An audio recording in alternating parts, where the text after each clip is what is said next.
Hello again, everybody. It's Les East and Brian Allee-Walsh out at Saints Camp. It's a beautiful Friday. The hay is in the barn, so to speak. The team is mentally and physically ready to battle the Seattle Seahawks on Sunday, 3:05 kick. Remember now, don't go there at noon. Les, really no real surprises off the Friday injury list that's filed with the league office. Just walk us through that briefly, if you would. Well, 3 players have been declared out of the game on Sunday.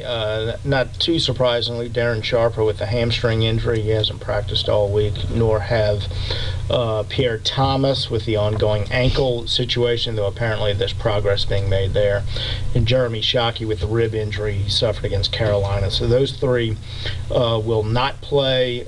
3 other players, Reggie Bush and Patrick Robinson and Malcolm Jenkins, are questionable and will be evaluated pregame. And then John Stinchcomb is probable, as is Chris Ivory.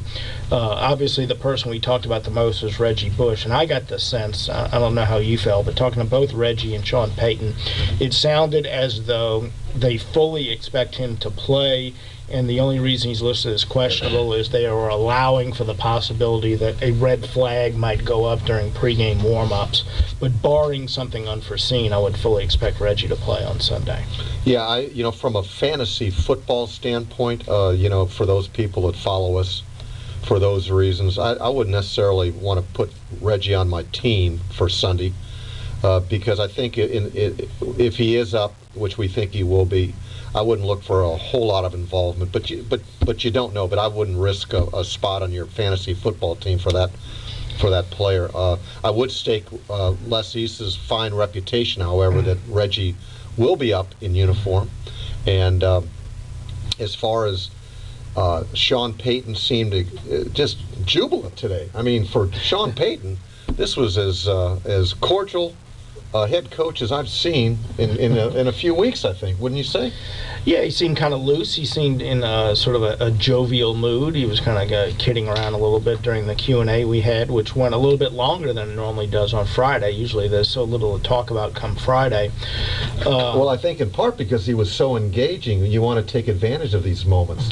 Yeah, and and he was giving lengthy and thoughtful answers to some of the questions. So it was, and he was more engaging, I suppose, would be a good word. And even though he was still wouldn't commit to Reggie playing, it sounded like he would. He did say though that he didn't want to just play Reggie like 8 snaps, I think was the number he used, because they need so many people for so many different things on Sunday that if he doesn't think Reggie can be a big part of the game plan, they wouldn't play him, and they'll determine that pregame. But I would expect that he'd be out there.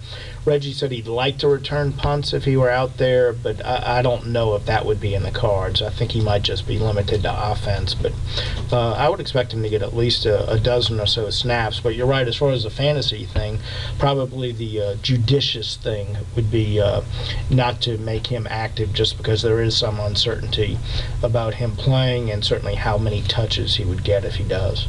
And then, but I can say this, as far as being in uniform and being up, Mike Triplett of the Times-Picayune, fine beat writer for our daily newspaper here in town, was seen yesterday wearing a Northwestern jersey with the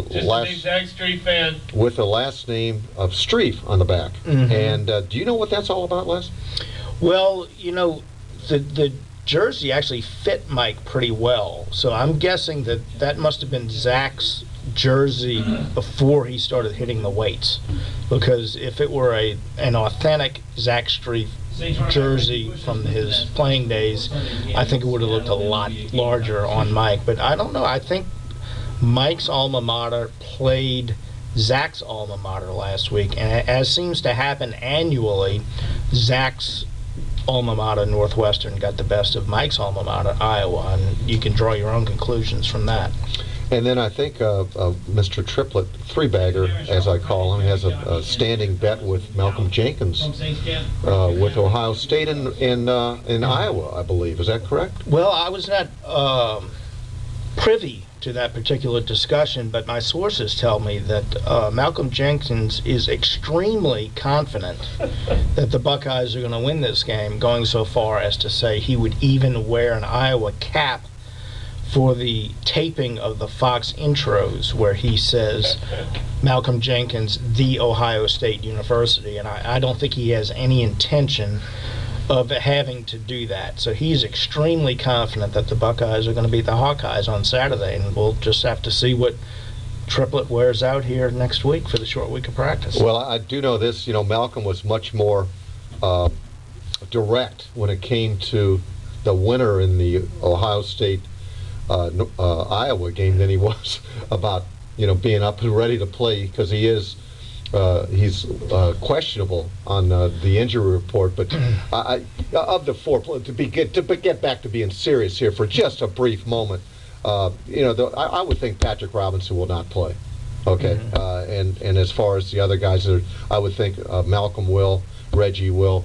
And who's the other? Well, Ivory and Stinchcomb are both probable. Yeah. So we certainly expect both. And I did talk to Darren Sharper about his hamstring. It's the same hammy on that deals with his left leg that he had microfracture surgery on that kept him out of the lineup for the first 6 weeks. And he said it's possible that there could be some overcompensation for that injury, but he hopes to be ready for Dallas come Thursday. We'll see what happens like that, but he certainly said nothing is really major serious about this. It's just one of those deals he's got to deal with as he becomes a 35-year-old veteran in this in this league.